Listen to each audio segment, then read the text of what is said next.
রানের পাহাড়ের বিরুদ্ধে ক্লাস ইনিংস বুড়ো দীনেশ কার্তিকের, তবে দলের হার আটকানোর জন্য যথেষ্ট ছিল না। আইপিএলে ইতিহাস গড়েছে সানরাইজার্স হায়দ্রাবাদ। সেই ম্যাচে জেতা কার্যত অসম্ভব, তবে 287 রান তাড়া করে 25 রানে হার, প্রশংসনীয় লড়াই বলা যায়। কিন্তু টিম গেম হলো কোথায়? বোলিংয়ে একছাঁট পরিবর্তন, ব্যাটিংয়েও ফলে কোনো পরিবর্তন হলো না। কার্তিকের লড়াই প্রশংসনীয় হলেও আরসিবির নয়। ইন্ডিয়ান প্রিমিয়ার লিগে বরাবরই তারকা সমৃদ্ধ দল গড়ে রয়্যাল চ্যালেঞ্জার্স বেঙ্গালুরু। এবারও ব্যতিক্রম নয়, কিন্তু টিম গেম খুঁজে পাওয়া যাচ্ছে না।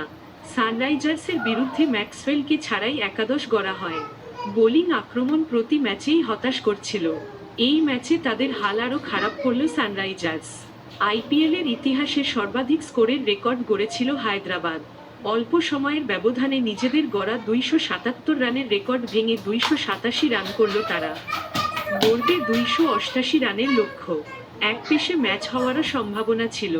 এই মরশুমে বহু ম্যাচেই ক্লোজ হয়েছে, তবে রানের পাহাড়ের সামনে লড়াই দীর্ঘস্থায়ী হওয়া কঠিন। আরসিবির শুরুটা দুর্দান্ত হয়। ওপেনিং জুটিতে 80 রান যোগ করেন বিরাট কোহলি ও ফাফ ডুপ্লেসি।